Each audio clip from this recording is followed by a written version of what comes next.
Perkenalkan, nama saya Dedi Laksamana Bintang Pamungkas Wibowo, NIT 2310331, Prodi TPJP 1B. Halo, izin memperkenalkan diri, nama Taruna Muda Lanjut Dinastiar dari Prodi TPJP 1B dengan nomor induk Taruna 2310361. Halo, perkenalkan nama saya Taruna Muda Raditya Firmandiansyah dari Prodi TV 1B dengan IT 2310391. Halo, izin mengenalkan diri, nama Taruna Muda Habib Intan Sono, Prodi TPJP 1B, NIT 2310351.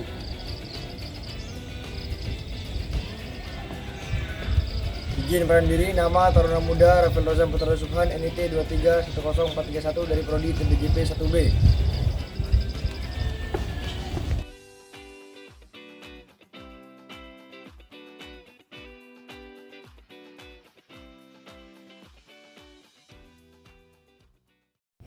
Baik, assalamualaikum warahmatullahi wabarakatuh.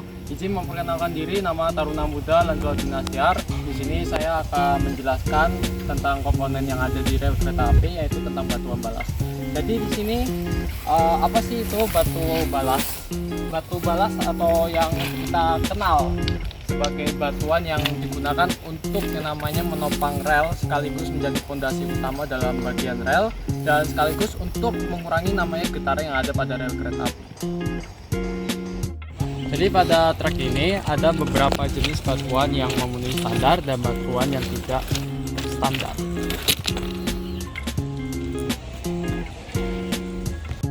Nah, di sini saya sudah mendapatkan batu yang standar atau batuan yang bisa dibilang batuan balas, dan batuan tersebut bergerigi, tentu saja memiliki sudut-sudut yang sekiranya 7-8 sudut. Ada yang besar, ada yang kecil, tergantung sesuai dengan ukurannya masing-masing.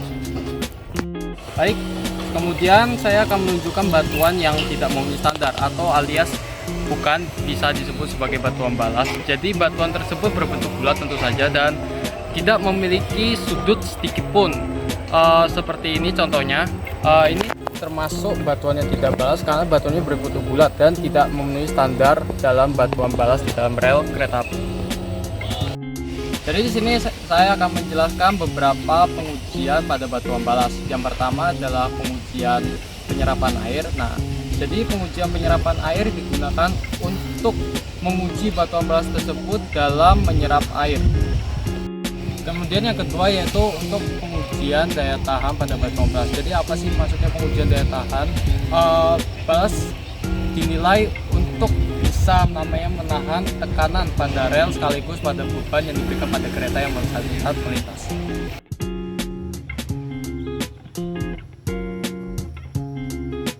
Kemudian yang ketiga itu pengujian kepadatan. Pengujian kepadatan sendiri digunakan untuk mengukur berat jenis sekaligus pada kepadatan pada batuan balas. Kemudian yaitu pada pengujian gradasi pada batuan balas. Nah, tujuan utamanya pengujian gradasi pada batuan balas itu sendiri adalah untuk memastikan bahwa batuan balas memenuhi standar spesifikasi yang diperlukan untuk pada proyek rel kereta api.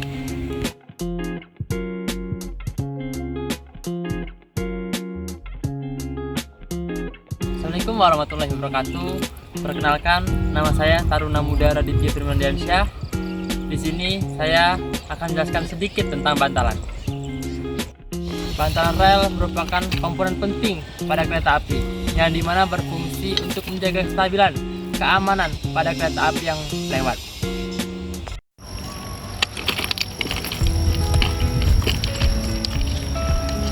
Fungsi bantalan sendiri yaitu memberikan dukungan stabil pada kereta api, dan juga fungsi bantalan ini sendiri yaitu digunakan untuk mengurangi getaran pada kereta api yang lewat, yang dimana diturunkan melalui bantalan kemudian ke balas. Di sini kita akan lanjut dengan jenis-jenis bantalan. Jenis-jenis bantalan sendiri adalah jenis bantalan kayu, bantalan beton, bantalan besi atau baja, dan juga slab track. Di kampus kami ini memiliki dua bantalan, yaitu bantalan kayu dan bantalan beton, di mana bantalan kayu sendiri digunakan untuk wesel dan jembatan, sedangkan bantalan beton sendiri digunakan untuk jalur trek biasa. Jarak antar bantalan sendiri yaitu 60 cm. biasanya diukur menggunakan meter gauge. Untuk bantalan kayunya sendiri, contohnya mungkin bisa lihat seperti ini, dan biasanya diolesin oli agar tidak terjadi rayap atau semacam.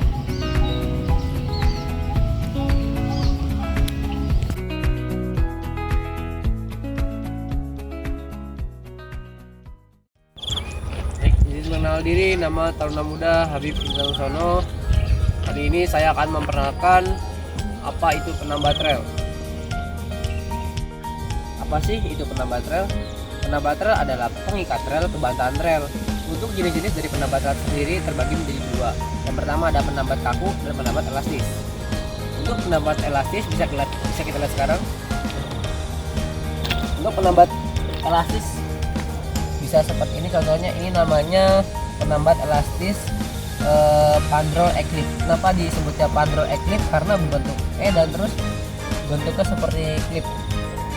Jadi fungsinya untuk mengikat rel ke bantalan rel. Diikat.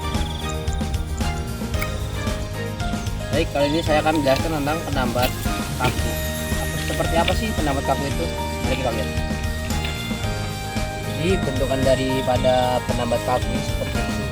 Jadi untuk ini namanya gearphone, ini namanya ngerbaut, ini namanya plat tandas.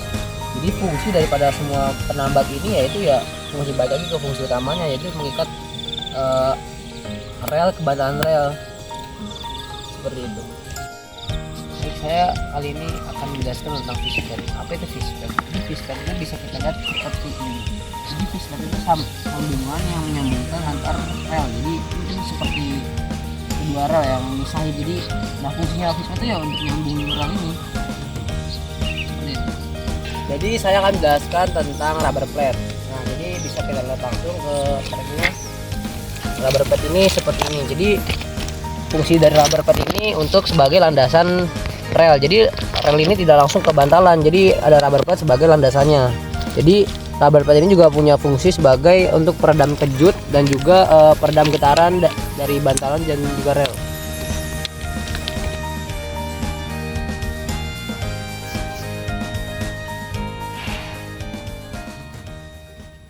Di sini saya akan menjelaskan tentang rel. Rel merupakan dua batang besi baja yang disusun secara rapi untuk jalannya roda pada kereta api. Kemudian ini adalah rel paksa. Rel paksa merupakan rel tambahan untuk di lintasan yang lengkungannya miring dan berfungsi untuk biar roda kereta api tidak selip dan tidak anjlok. Di Indonesia rel terbagi atas 4, yaitu R42, 50, 54, dan 60. Untuk tipe R54 itu bermaksud setiap meternya itu adalah 54 kg. Perkenalkan, nama saya Rafael Rosan Putra Subhan. Di sini saya akan menjelaskan tentang tanah dasar atau bisa disebut dengan subgrade. Seperti yang bisa dilihat, subgrade adalah lapisan struktur paling dasar di dalam komponen jalan rel dan letaknya terletak di bawah subbalas dan balas.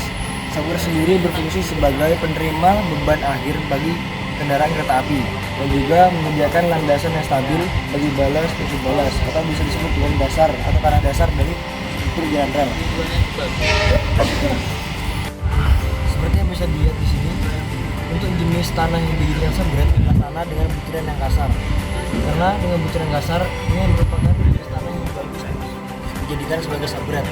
Dan sebaliknya, untuk tanah yang paling buruk untuk menjadi subgrade adalah tanah liat atau tanah yang mudah hancur strukturnya ketika menerima guncangan.